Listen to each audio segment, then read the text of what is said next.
बिहार की राजनीति के सबसे बड़े सस्पेंस एक लिस्ट से एक नाम का हटना बिहार की राजनीति में एक बड़ी कहानी कह रहा है।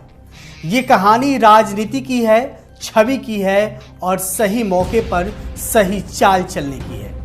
हम बात कर रहे हैं यूट्यूबर से नेता बने मनीष कश्यप की, जिन्होंने राजनीति में कदम तो रखा लेकिन जगह कहीं नहीं मिला। नमस्कार, मेरा नाम चंदन जायसवाल है और आप इंडिया न्यूज़ देखना शुरू कर दिए हैं। मनीष कश्यप का टिकट वाकई में कट गया है या फिर उन्हें होल्ड पर रखा गया है या फिर किसी बड़े ऐलान की पहले की शांति है या सोशल मीडिया पर अब यही सवाल गूंज रहा है। क्या प्रशांत किशोर ने मनीष कश्यप का टिकट काट दिया? आखिर वजह क्या है, चलिए जानते हैं पूरी रिपोर्ट। बिहार की राजनीति में एक बार फिर चर्चाओं का दौर तेज हो गया है।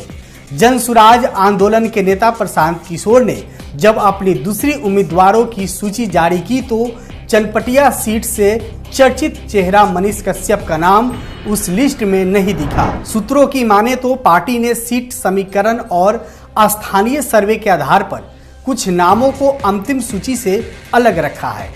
हालांकि जनसुराज की ओर से अभी तक कोई आधिकारिक बयान नहीं आया है कि मनीष कश्यप का नाम क्यों नहीं जोड़ा गया। आपको बता दें कि पत्रकार से नेता बने मनीष कश्यप लोकसभा चुनाव के समय बीजेपी में शामिल हुए थे और उनको लगा कि उनके लोकसभा सीट से उनको बीजेपी का उम्मीदवार बनाया जाएगा, लेकिन ऐसा नहीं हुआ।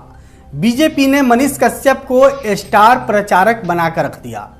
फिर जब वे बीजेपी में थे तो उन्होंने पटना के अस्पताल में जूनियर डॉक्टरों ने जमकर पिटाई कर दी, जिसके बाद मनीष कश्यप ने बीजेपी को इस्तीफा दे दिया और कुछ महीनों पहले ही प्रशांत किशोर के जनसुराज अभियान में शामिल हुए थे।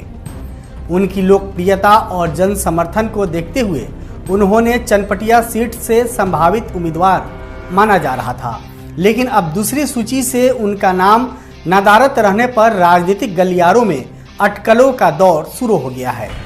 क्या यह सिर्फ राजनीतिक फैसला है या जनसुराज के भीतर कोई असहमति का संकेत है? अब इस पर सबकी नजरें टिकी हुई है। फिलहाल जनसुराज ने इन खबरों की ना तो पुष्टि की है और ना ही खंडन, लेकिन बिहार की सियासत में मनीष कश्यप का नाम फिर एक बार सुर्खियों में है। अब देखना यह होगा कि आने वाली